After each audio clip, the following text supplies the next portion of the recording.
Hey guys, welcome back to Deskpop. Today we're talking about what I think has become one of the most slept on subguns in recent years, the H&K UMP-45.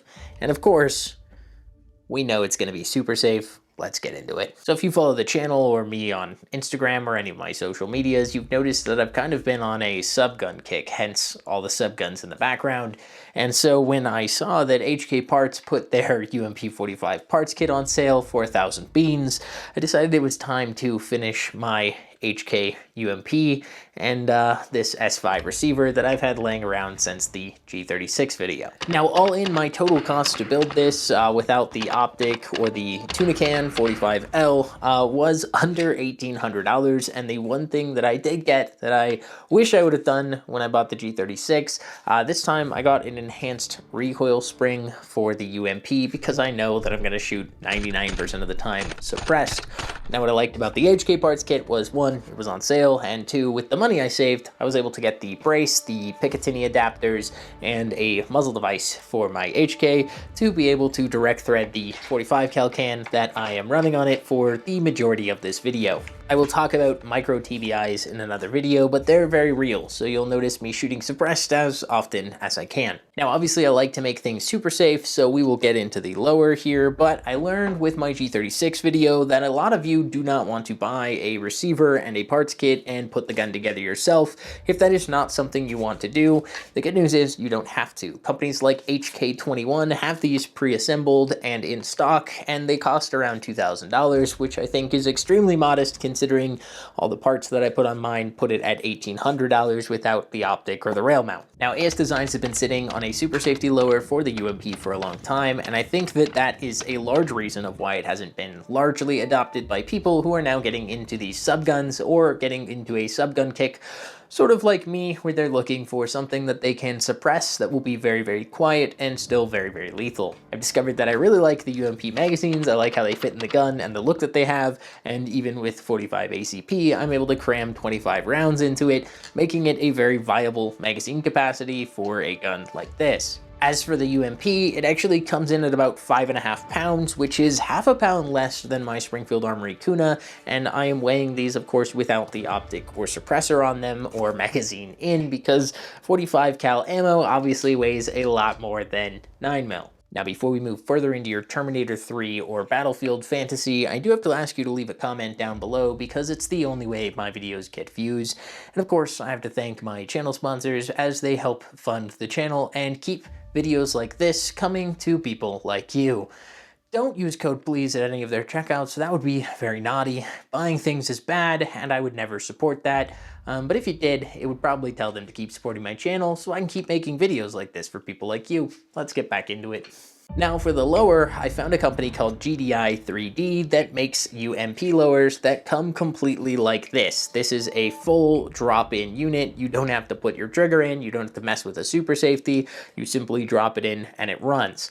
Now, GDI 3D did want me to let you guys know that this is the old version of his lower. These are 3D printed, albeit really well 3D printed. I didn't have any hiccups, and it seems to be extremely thick in areas where it needs to be extremely thick. He's got a completely custom hammer and a completely custom bolt release here, as well as a custom throw lever for his super safety, but he wanted me to let you know that his new version's coming out that's going to look even more HK-esque and utilize a throw lever super safety as opposed to the old push button super safety that we are mostly familiar with, and they will be properly Cerakoted and look much better. Now, you might be looking at this old version of the GDI 3D Super Safe lower and asking me, does it really just drop in and run?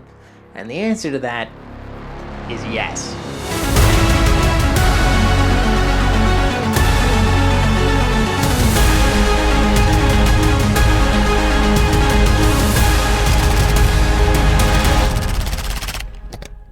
Now, that being said, I don't think that this looks bad on the UMP as it is, and it was really impressive to hear that an older / prototype version of his lower was able to just drop on and work, when most companies that send me prototypes let me know I will be using my Dremel for a minimum of 8 hours trying to get it to function before I film these videos. And unlike a lot of other companies, GDI 3D has let me know he's a true HK fanboy. He does not own an AR and plans to never own an AR, which I think is a little bit crazy. but he doesn't intend to machine these out of aluminum like many companies do. He's going to look into getting it injection molded for his future plans. Now, it's probably worth noting he also has a G36 lower that is also FRT that I'm hoping to get my hands on soon, so I can also make a video on that, and he seems to be kind of making waves and doing all the things that I wish other companies would do in the industry. In terms of the HKparts kit, I obviously have an S5 receiver up here, but the HKparts kit just dropped in with no modifications needed, and it ran completely reliably for the entirety of my test. I think it's worth noting I do usually shoot 5,000 rounds before I make these videos. In this specific instance, I only shot 2,500 because HSL does not sponsor 45 cal ammunition for me, and that is expensive. Now, I feel comfortable shilling this to you after 2,500 rounds because I haven't had any failures to feed, no failures to extract, and no issues whatsoever. The one thing I will say is that I'm going to take it apart to clean it, and since I know it works anyway, I always do this to my AR9s or similar subguns. I polish the feed lips on the barrel in order to enhance reliability and hopefully keep it reliable with every kind of hollow point. I do this to every PCC that I have. When I can just pull the barrel out, it makes it easier, and I think it greatly improves my compatibility with hollow point rounds. Now, I used to bully people in my head who carried 45 ACP, mostly due to a lack of capacity, and I stand on that. 7 rounds of 45 ACP is not enough, but 25 rounds of 45 ACP is enough, and after shooting this a lot of times, it has now become what I would consider to be my new bedside gun or my new home defense gun, and I've realized it's kind of a very slept-on platform, probably based on the 8-pound trigger that the UMP has from the factory and the growing inability to super safety it in a world where everyone wants to super safety or FRT everything. Now, I touched on this being just 5.5 pounds dry, which makes you think that it's probably going to recoil like a truck, but it doesn't.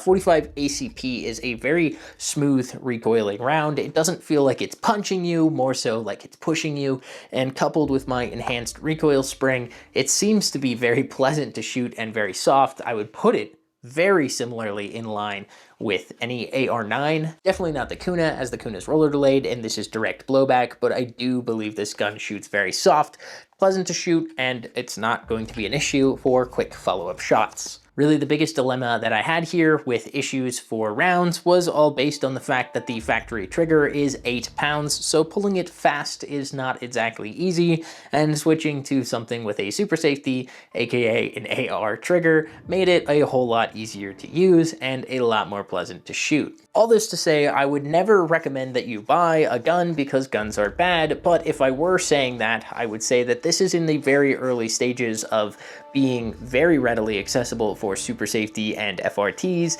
so if you were thinking about picking one up, I would probably get it now rather than later, due to the fact that we know as soon as things become super safety or FRT, 1, the price goes up, 2, they become unavailable. Now, the reason I think this is one of the most underrated subguns on the market is because I am in fact one of the only people I know that has one, and I am the second person I know who has ever wanted one. I think that that's kind of pitiful because it's a very good, functional, complete PDW with great ergonomics, a very good and comfortable feel, low recoil impulse. 45 ACP means I can shoot it for my home defense gun suppressed with the tuna can. This is not the L configuration. The tuna can gets super long and I have 3 extra baffles, so I even have it in the short configuration here, and it is completely hearing safe. This is going to be my bedside gun because 45 ACP has a heck of a lot more stopping power than 9mm. That, coupled with the ability to go full beans on them if I need to, makes it a completely functional home defense gun for any intruder of any size. So that's it, guys. Usually the way this works is by the time I get around to actually making a video on something, you've all been thinking about it for a while. So if you've been thinking about it for a while, you didn't know about reliability, you didn't know about availability, now is probably the time to pull the trigger and get yourself one of these kits. I think that the UMP-45 with the HKparts kit and the receiver from S5 Tactical is definitely good to go. I mean, I had good luck with the G36, so it made me feel like I was already going to have good luck with this, and of course, I did have good luck with this. So that's it, guys. Thanks so much for watching, and as always, we'll catch you in the next one.